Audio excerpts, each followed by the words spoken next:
Every second, the world around us is changing. Flying cars, artificial intelligence, instant messaging, and life on space stations all seemed impossible 100 years ago. So what could be waiting for us in another 50 years? We promise you won't have to wait long to find out. My name is Kate. And I'm Talish. And we're gonna tell you about the future. Which starts today. An American engineer has created the car of the future. That has speed as well as the unique look. In Russia, they made a 20-ton rail car fly. I moved it! A man has also learned to defy gravity. No wings, no fuselage or cabin around you. First, Elon Musk's high-speed tunnel sector has already been built. Or another 45 minutes and you'd be in New Delhi. How will this technology change life in 50 years? Do you want to see it right now?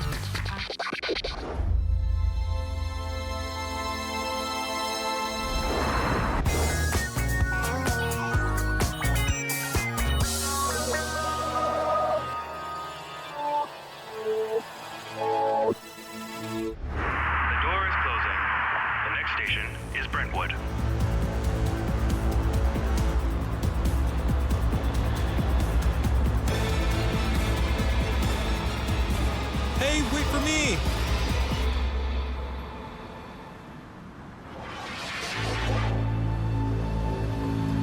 Oh, I missed my bus.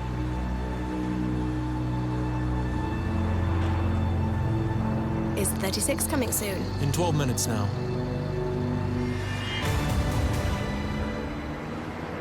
Now that is the transportation of the future. A teleportation. Are you serious?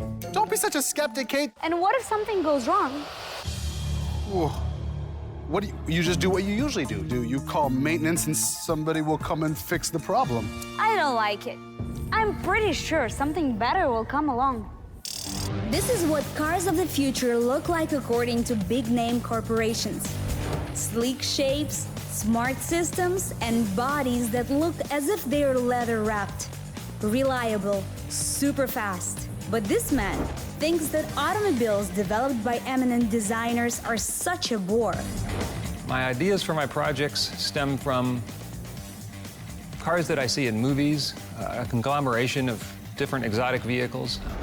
The design of this car is as awesome as the Batmobiles. Powerful engines, $500,000, and you have the future right in your garage. This is the most expensive vehicle that we've really put everything together that we have done. Supercar designer Mike Vetter is from the United States. He's a billionaire, a philanthropist, a former diner waiter, and a car fan. Hello, my name is Mike Vetter, and welcome to my shop. And here you will find one of the most unique vehicles that you will see in this shop. This design is called Moonraker because of its unusual shape and its body and interior parts that are made out of modern carbon fiber. So here we have the super unique Moonraker, the ultra-sharp, bright red Razor, and the ever-so-popular extraterrestrial vehicle, one of my all-time favorites. This is a real spaceship. Just take a closer look. It seems like it really soars above the ground. Any fiction writer would dream of this very concept car. And we want to focus on something that's very simple and easy to make. The supercar's body is printed on a 3D printer. Ramkulas was inspired by movies and space explorers. It seems like it is ready to dash right now. But there is a problem. It can only go 30 miles per hour. The electric powertrain can last only 150 miles without recharging. And it will be possible only in the future. The next cars that we're working on, they would be street legal, real cars. So we're using the experiment to figure out what we want to do next. For now, this space supercar can be in your garage just for decoration. What's this? Is this the transport of the future? Hey, they're a lot better than your supercars that go 30 miles an hour. Excellent. Let us all bike to the happy future. You'd be surprised, but scientists are already making upgrades to such familiar machines. This looks strange, don't you think? You'd be surprised, but such combinations are already in production. Propellers instead of wheels, a battery inside of a fuel tank, the first flying motorbike in the world is ready to go. So these propellers, carbon fiber, the motors as well, were made for us over here in Czech Republic.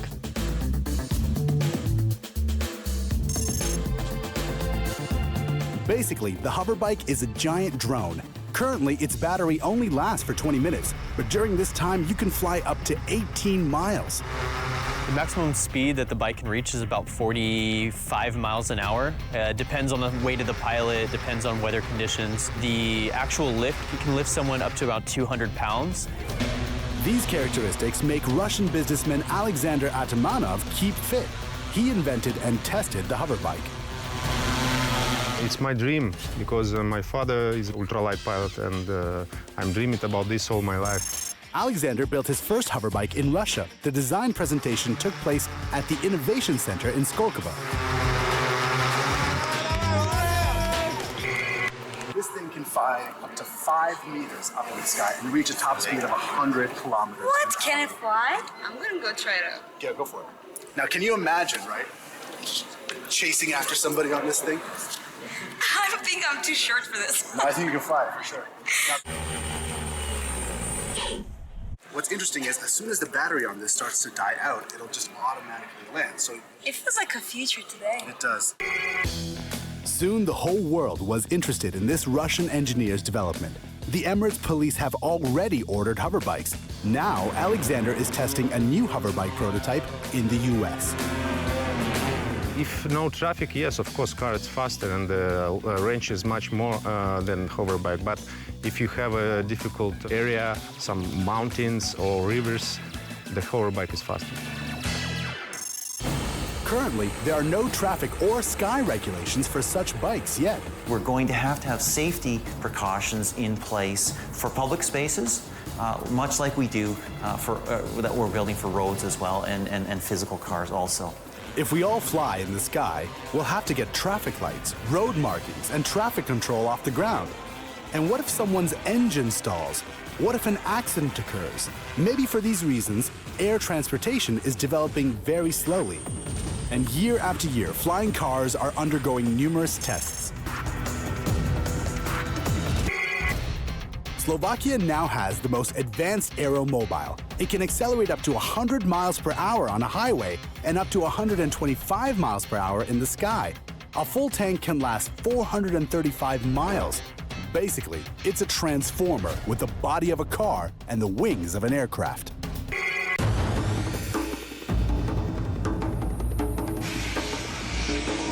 I love the concept of being able to fly without anything around you, no wings, no fuselage or cabin around you. American engineer and pilot David Mayman has created his own small and mobile transport of the future. This is our JB11, which is about it's been 12 years now in the making, so it's the 11th version of the jetpacks that we've built. Here, you can see Mayman soaring near the Statue of Liberty in New York. Here, he's flying all over Abu Dhabi Bay. There's no miracle, it's just a backpack. The plane that you fly from country to country in, they have big jet engines. These are really small versions of the same thing. There are 6 such mini engines fueled with kerosene. They are controlled by a joystick. With this backpack, you can go up to 5 kilometers in the air, and then you have to rush back before you run out of gas. Developers are now trying to fix this shortcoming.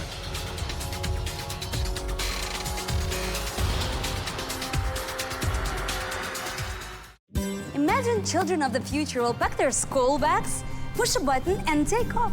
It's a dream. I bet they'll have a lot of fun. But they won't have other kinds of fun. Like when I was a kid, we used to leave a coin on the train tracks and wait for the train to come by. I know, I did that too. You wait for the train to pass by, and boom, You have such a sweet souvenir. Oh, but kids in the future won't know this game because magnetic trains don't go on the tracks. Actually, even today, kids in China and in the US have no idea about these games.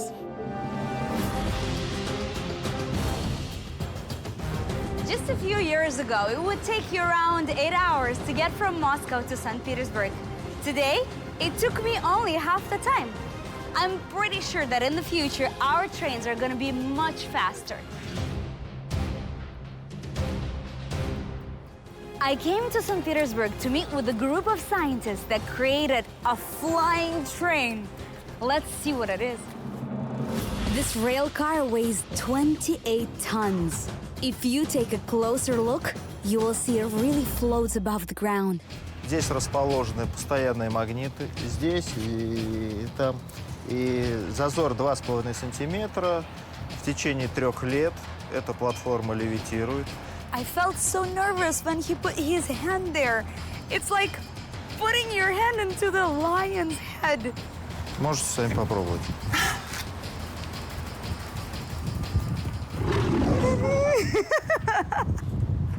On the test set, scientists show how the maglev system works. When the repulsion force is greater than the retraction force, the car just takes off. Мы научились формировать магнитные поля, которые держат надежно и гарантированно, что здесь никаких неприятностей, связанных там со сходом подвижного состава, не дай бог еще каких-то, так сказать, других, здесь быть не может. Maglev trains are already speeding around in China, Japan, and South Korea. Anyway, these are just passenger trains. Russian specialists are now developing the first heavy-duty maglev train ever for high-speed cargo delivery. It will move at 500 kilometers per hour. А зачем такая высокая скорость? Чтобы было понятно, так сказать, вот просто на живых примерах. Чтобы выловленная, скажем, в Охотском море рыба еще живой приехала, так сказать, в Москву и на рынке или где-то в магазине, так сказать, вот она живая морская. It doesn't matter how much the train weighs, 28 or 280 tons. And to prove this, the developers suggest one more experiment.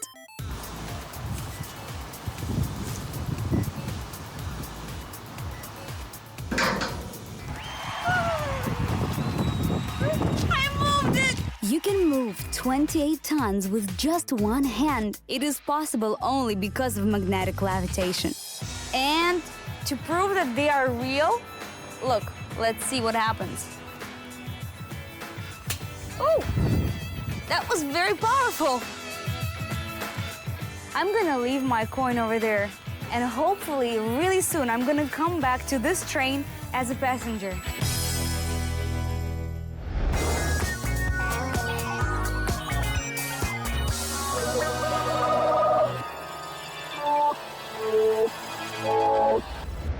Yes, I want your specialty, but without onion. Yeah, thank you. An order from New York! Oh my God, I can't take this anymore. Hurry up, hurry up!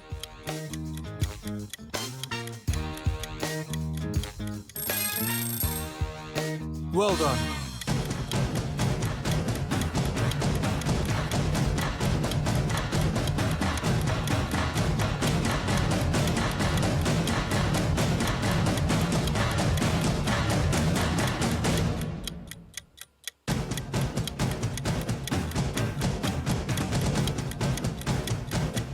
Pizza delivery?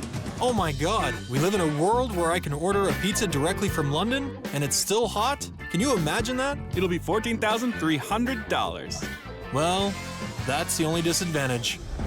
Kate, I'm really upset about this future. Come on, it would be so cool to get rid of all these planes because our trains are gonna be so fast. But people are gonna be so sleepy. Why is that? Think about it. If it's only gonna take an hour to get from London to New York, then it's only gonna take a few seconds to go from the suburbs to the city center, which means people are gonna lose out on those precious extra minutes of sleep every day. Oh, come on, don't worry. It won't happen anytime soon anyway. Actually, in Belarus, a team of scientists are already working on this project. We're in the Republic of Belarus on a farm just outside the city of Minsk, where scientists are literally hurling towards the future by developing a way of flying on the ground. It's either a cable car or a light rail metro. the Skyway is a revolutionary way of transportation, a fast and noiseless line. Nice to meet you. So this looks incredible here. I want you to tell me, how does all of this work? What's happening here? Это рельсовый транспорт эстакадного типа. В каждом рельсе по 4 струны. Это канаты диаметром 15 метров, каждый из которых натянут до 18 тонн. Autopilot cabs fly on cables stretched between steel poles. Anatoly Yunitsky, an engineer and developer, calls them Unibus after himself. This looks incredibly futuristic. Let's open this up. Let's get inside. This space-age design is also his idea. Sleek shape, super solid glass, a powerful electric engine. Whatever it takes to accelerate. Я никого не заимствовал, это мой дизайн, причем я придумал это не как художник, как инженер. Главная потеря энергии – это аэродинамика. Поэтому я улучшил аэродинамику юнибусов по сравнению со спортивным автомобилем в 7 раз. There are two types of Skyway cabs. Hanging ones accelerate up to 93 miles per hour. Hinged cabs are more stable. In the future, they're going to accelerate to more than 310 miles per hour. 150 to 600 kilometers an hour. Now that's a pretty tall order for this thing, but I'm not convinced. So I'm gonna see if I can race this to figure out if it can actually go as fast as everybody says it does. All right, let's get this started. So that's going off to a good start. As you can see, it's pretty rocky, but I don't know. I'm beating this guy right now, man. 150 kilometers an hour. I doubt it. Look at this thing. It's tough driving out here. Oh my God, what? Where did this thing come from?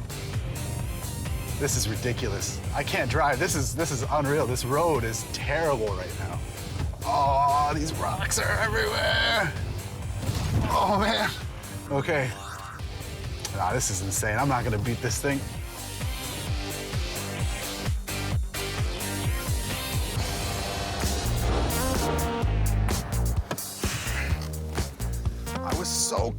So close, but he got me, and you gotta hand it to him. He's built something that actually works. Thank you very much, and I wish you all the success in the future. You've built something great, and I really hope it works out for you. The developers are particularly proud of the price. A cable road is 10 times cheaper than a normal railroad. It takes much fewer materials and are a lot easier to build. Это транспорт второго уровня, когда земля освобождается от дорог. У нас отсутствует проблема мостов, пересечения рек, тоннелей, переездов. Well, if the whole planet ends up using this cable system, we will have to rebuild cities or design new ones along the Skyway roads. The perfect city for this new system is Tel Aviv. It's narrow and extended. In circular Moscow, it can lead to a total mess. Вписать этот транспорт в существующий любой город, конечно, это очень сложно. А вот построить какой-то город будущего с чистого листа, да, это было бы, наверное, очень интересно. What a dangerous invention. Why? Why? All right. Look at this beautiful Siberian nature. Can you imagine the influx of tourists? They will destroy our planet right away. Well, that's not going to happen anytime soon. Well, according to Elon Musk, it will. According to Elon Musk? When he first promised to launch a car into space, everyone laughed as well. And now it's out there. Today, he's got another surreal project, but pretty feasible. Technologies like in science fiction movies have already become a reality. In February 2018, Elon Musk was given a permission to build the first section of his Hyperloop in the eastern part of the USA. It will travel at speeds of up to 1,200 kilometers per hour. You can see how we could get from here in Denver up across the Bering Strait between Alaska and Siberia, down through China to get to Beijing would only take about 2 hours. Unlike Musk, Daryl Oyster is not known to a wider audience, although he was the one who suggested creating vacuum transportation. Oyster's project is called ET3. Instead of long Hyperloop trains, here we have pin-sized 2-seat capsules. Mounted to the tube, we have permanent magnets, and also at the bottom of the tube at the 6 o'clock position. And that electrical current is generated by movement in the magnetic field that's generated with these permanent magnets. And that's what causes the levitation. We can also sit and imagine what a trip on ET3 will look like. Well, let's see, we'll get to New York in about an hour and a half, right? Yeah. Do you want to go down to Smiler's Deli? I would love that. Yeah. They've got the best kosher pickles. Do they? Oh my gosh. As we give people more power and more capability, we also give them more capability to do evil things, bad things, terrorist things. Experts have already called this novelty an easy target for terrorists. Just one crack in Tunnel's body and the vacuum fades away. This system will crash. However, ET3 is still being tested while the first Hyperloop segment is being built. Moreover, Elon Musk suggested another advanced technology. Here is the ambitious inventor's plan to make life intraplanetary. To fly from Hong Kong to Singapore in 22 minutes, or from New York to Paris in half an hour. Passengers take their seat on a rocket. It goes out of the atmosphere of the Earth, flies along the orbit to its destination at a speed of 16,800 miles per hour. Маск все свои фантастические проекты успешно реализует. Да, с отставанием, всегда надо накинуть 2-3 года к его обещаниям, но тем не менее Big Falcon Rocket он обещал сделать там в следующем году. А она фактически и есть. То есть если он это сделает, то уже мы начнем обсуждать стоимость билетов. А то, что он умеет поднимать ракету и сажать ее в нужное место, а это уже 90% этой технологии, это мы можем наблюдать уже в прямом эфире. So as to the question of Elon Musk, projects being fact or fiction, is he a genius or is he perhaps just lucky? Personally, I think on the one hand he's a very, very good, shrewd business executive.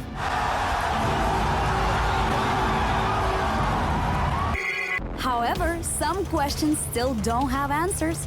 For instance, how long does it take to reach the spaceport? We have to build them far from cities.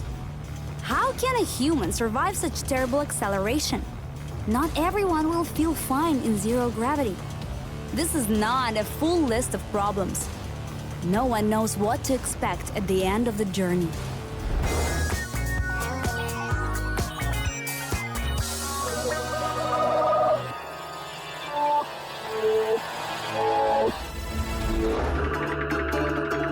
Ох, не доверяю я этим технологиям.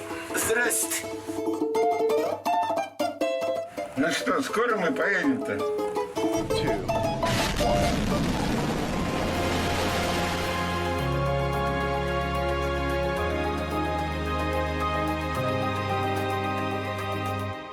Ой, все не так страшно оказалось. Постараюсь успеть, постараюсь. Major hull breach. Critical systems failure. Что ж такое происходит-то? Внучок, что это такое? Что случилось? Куда? Внучок, внучок.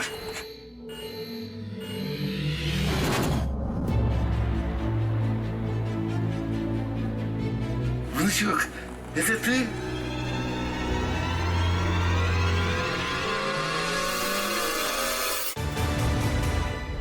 Great. I'm already scared of flying. And now what? Am I gonna have a new phobia that I'm gonna be kidnapped by aliens? Oh, come on, Kate. Think of the opportunities this is gonna open up for us. We'll be able to travel anywhere in the world in just a few seconds. All of it sounds way too dangerous. And actually, I have to get my nails done. So, bye-bye, you all. Truly yours, Kate. And I'm truly yours, Talish. And I have to catch a bus now.